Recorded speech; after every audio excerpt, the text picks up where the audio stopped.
Good morning. We are continuing looking through Solomon's 30 wise sayings found in chapters 22, 23 of the book of Proverbs. Last week we covered his first 7. This week we're covering the next 9. And really what we're doing is we're taking each one of these sayings and just looking at them and see how they might apply to our lives, see how they might impact how we do things and how we live, and what Solomon says it really means to be wise, the things wise people do. So the first one comes from Proverbs chapter 23, verses 4 and 5. It says, "Do not wear yourself out to get rich. Do not trust your own cleverness. Cast but a glance at riches, and they are gone, for they will surely sprout wings and fly off to the sky like an eagle." What's Solomon saying? To the wise person, money shouldn't be your priority. Should you work to take care of your family? Yes. But should the whole goal, the whole push and drive of your life be about gaining wealth and riches and amassing wealth and riches all around ourselves? No. Because money comes and goes. You can grasp for it. You can reach it. And you can even gain it all. But with one blow of the wind, with one turn in the market, stock market, with one fell swoop of some big thing happening, you could lose it all. And if you put everything you are, if you actually look back and study the Great Depression when that happened, you had people whose whole lives were built and driven around the pursuit of money. And when the Great Depression happens, they lose everything. And when they lose everything, they lost their sense of who they were, and they were throwing themselves out of buildings, committing suicide. Because that thing that they had built their entire lives around was gone like that. And so what Solomon is telling us here is, don't build your whole life around something that is so fleeting. Don't spend all of your time, pour all of your energy into amassing something that can go away with one natural disaster and one drop of the hat. Build your life around something more solid. In this case, and Solomon explains in other proverbs, other wise sayings, the thing you need to build your life around is your relationship with God. Proverbs 23, verses 6 through 8. "Do not eat food of a begrudging host. Do not crave his delicacies, for he is the kind of person who is always thinking about the cost. Eat and drink, he says to you, but his heart is not with you. You will vomit up the little you have eaten and will have wasted your compliments." Don't force yourself on people who don't want you around. Don't waste your time with stingy people. Solomon is saying if someone invites you over out of necessity and not their love for you and their desire for friendship, don't go. Basically, what Solomon's getting at here is he doesn't want us as wise people don't put their energy into one-sided relationships. Okay? A wise person doesn't give energy to a relationship where there's no reciprocal value. It's another way of sort of understanding this. We all have these kind of people in our lives who are, how do we put it? They're more drains on us than they are helpful or beneficial to us. It's a one-sided relationship. We give to them, we help them, we love them, we pour our time and energy into that relationship, and we're getting nothing back. Solomon says that's not wise. Don't do that. Don't put your energy where it's not going to be of benefit, not only to you, but to you and the person you're dealing with. Because in one-sided relationships, you're just being constantly drained by the friendship. And that person's not pouring anything back. They're not presenting you with any wisdom. And Solomon really kind of continues in the same vein of our interpersonal relationships with other people in the next one, in Proverbs 23, verse 9. "Do not speak to fools, for they will scorn your prudent words." Don't give advice. Don't pour your energy into people who aren't going to pour energy back into you. And don't give advice to people who won't take it. Don't waste your time helping someone who is foolish enough not to listen to you. Solomon really, in this wise saying in the last one, is warning us about where we're putting our energy. And these last three, if you look at the very first one I talked about with the money and the issues, and now he's talking on an interpersonal level, where are you putting your energy? Don't put your energy into things that are going to be blown away. Don't put your energy into one-sided relationships, and don't give your energy to people who are going to foolishly waste it. Don't pour energy into relationships with people that are foolish or into one-sided situations. Solomon is expressing this idea that we as people tend to pour our lives into these, what I would call empty wells. Whether it's interpersonal relationships or foolish people or the things that we strive for and we put all of our energy towards, we're putting our energy and our thoughts and our feelings and everything we have into these empty wells that are going to build us nothing and leave us empty.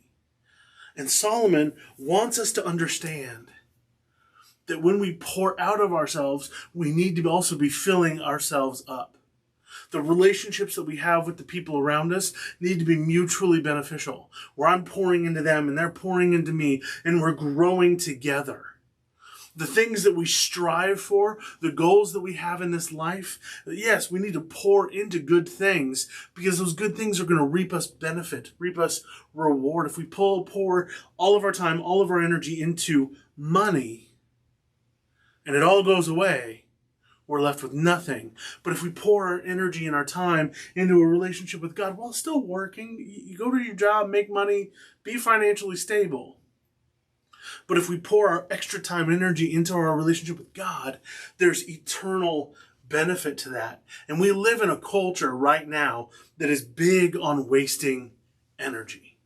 We're constantly pouring ourselves into these things that don't matter, into these situations, into these wells that don't matter, and we feel it. We're run down, we're tired, we're worn out, we're stressed, we're filled with anxiety and depression. What are we pouring ourselves into? Empty wells. Proverbs 23 verses 10 and 11. Do not move an ancient boundary stone. We've heard that before. Or encroach on the fields of the fatherless. For their defender is strong, and he will take up their case against you. This is one we've read before. It was the fifth one we read last week. The fifth wise saying is very similar to this, but Solomon adds to it. Whereas before it was, don't move an ancient boundary stone. Now it's, don't move an ancient boundary stone or encroach on the fields of the fatherless. For their defender is God, is strong, and he will take their case before you. What's he saying is here? Be honest in your dealings. Again, a reminder to always be honest in your stuff. And watch who you... Don't take advantage of people. Don't take advantage of people when they are down. When they're in the worst moment of their lives. A fatherless person, another way to describe that is an orphan. Don't take advantage of an orphan because he's an orphan and doesn't have a father to teach him anything. Don't take advantage of somebody's situation when they're downtrodden and they're beat up just because it might benefit you. Why? Look at the Beatitudes in the book of Matthew. As he's getting ready to preach the Sermon on the Mount, he says, blessed are the poor, blessed are the meek, blessed are all of these things. What do all of those have in common? They're blessed by God. God is their defender. So when you or I take advantage of people who are helpless, God is going to defend them. And that puts us on the wrong side of God, which is definitely a place we don't want to be. Proverbs 23, verse 12. Apply your heart to instruction and your ears to words of knowledge. Focus on learning and growing. Growing in wisdom, growing in your faith, growing in your knowledge of who God is, because all of these things are important. Proverbs 23, verses 13 through 14. Do not withhold discipline from a child. If you punish them with the rod, they will not die. Punish them with the rod and save them from death. There are lots of thoughts on child discipline, especially in our world today. I feel like we have everything from basically we're going to beat our kids into submission, all the way over here to this thing we call gentle parenting, which is all just, oh, they just let them do what they want. They can run around and yeah, they're going to break stuff and mess stuff up, but it's okay. They're just being kids and experiencing their world. Both ends of the parenting spectrum are not good. Because you have this one end that says, no matter what, I'm going to beat my kid until they submit to me and listen to me and do what I say. That's not a healthy relationship with your child. That's going to lead to resentment. That's going to lead to pain. In some situations, that's going to lead to your kid being pulled out of your house. And on the other side, you have this gentle parenting where your kids can do no wrong and you're just going to let them do their own thing, and your kids are going to end up in trouble. They're going to end up in all sorts of bad situations, and as they get older, they're going to take that mindset with them, and it's not going to do them any favors. Solomon here is not condoning beat your kids mercilessly, but at the same time, he's saying don't let your kids run wild either. Train them. Discipline. The point he's trying to get across is that children thrive under good discipline.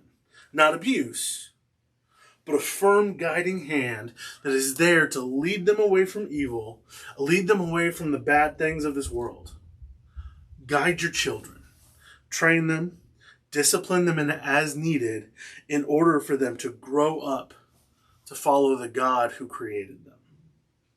Proverbs 23 verses 15 and 16. My son, if your heart is wise, then my heart will be glad indeed. My inmost being will rejoice when your lips speak what is right. What's the wise saying here that Solomon wants us to understand?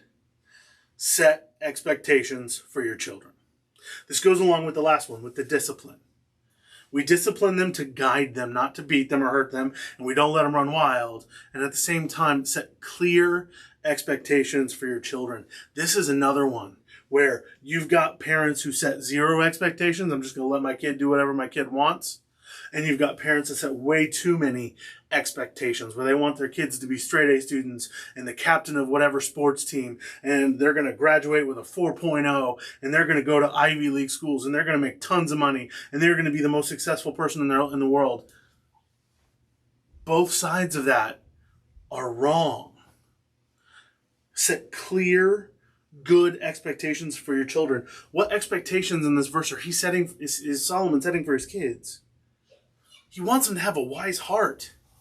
He wants them to be wise, and that's going to make him glad if his kids are just wise. If they're nothing else but wise, his heart's glad. And if they speak what is right, if they speak truth, he is going to be glad as well. His inmost being is going to rejoice. What he wants us to do, and what we need to understand from this passage, is that sometimes the only expectations our kids need from us is that they act wisely and that they speak truth. That they are a wise person and they speak truth. Your kids, above all the other expectations you have for them, need to know that you're proud of them if they're acting wisely and speaking truth. If they are in their steps at whatever age they're at, being wise and following God and speaking truth, you're proud of them, no matter what else. Yes, you probably need to set some good educational expectations and some physical activity expectations and a few expectations for their future so they don't go and off the deep end and be crazy. But they need to know that their parent loves them and rejoices in who they are. Not because they want their kid to have a 4.0, but because their kid is walking in wisdom with God and is speaking the truth. Proverbs 23, verses 17 and 18. Do not let your heart envy sinners, but always be zealous for the fear of the Lord. There is surely a future hope for you, and your hope will not be cut off. Honestly, this one needs very little explanation on my part. Keep your focus on what's important. That's what he's saying. Your focus needs to be on God, not on envying what other people have, especially what other sinners have, but your focus needs to be on what's important. That is keeping a passionate relationship with God, seeking after Him, following Him, living your life chasing after Him and what He has for you. Finally, our last one, Proverbs 23, verses 19 through 21. Listen, my son, and be wise. Set your heart on the right path. Do not join those who drink too much wine or gorge themselves on meat, for drunkards and gluttons become poor, and drowsiness clothes them in rags. Set your heart on the right path. All wisdom boils down to this concept, that your heart needs to be allowed to be set on the right path. Don't allow the things of this world to distract you, because if you do that, it will lead you into places that you really don't want to be.